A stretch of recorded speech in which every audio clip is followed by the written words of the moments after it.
કોંગ્રેસમાં આંતરિક વિખવાદ મુદ્દે હવે ભાજપની પ્રતિક્રિયા સામે આવી ચૂકી છે અને ભાજપના પ્રવક્તા અનિલ પટેલે કોંગ્રેસ પર પ્રહારો કર્યા છે। આંતરિક વિખવાદ એ કોંગ્રેસના ડીએનએમાં છે તેવું તેમનું કહેવું છે। વધુમાં તેઓ કહી રહ્યા છે કે ગુજરાતમાં કોંગ્રેસની હાલત એ વેન્ટિલેટર જેવી થઈ ગઈ છે। આ ધારાસભ્યોને પ્રજા અને રાષ્ટ્રની ચિંતા બિલકુલ નથી। જાતિવાદી વિભાજનને આધારે કોંગ્રેસ સતત કામ કરી રહી છે।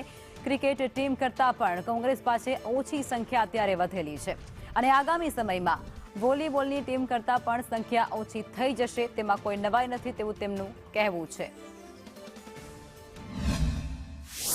કોંગ્રેસના બંને ધારાસભ્યોની વચ્ચેનો વિવાદ એ કોંગ્રેસનો આંતરિક મુદ્દો છે અને વાસ્તવમાં આ ધારાસભ્યો પ્રજાની ચિંતા કરતા નથી, રાષ્ટ્રના વિષયની કોઈ ચિંતા કરતા નથી, પરંતુ અંદર અંદર એવું લાગે છે કે એક અહમની લડાઈ અને કોંગ્રેસની મૂળભૂત માનસિકતા જાતિવાદી વિભાજન ગુજરાતની પ્રજાનું કરવું, આ માનસિકતાના આધારે જે કામ કરી રહી છે એ માનસિકતા કદાચ સાર્વજનિક રીતે અંદરો અંદર ઉજાગર થતી હોય એવું લાગે છે।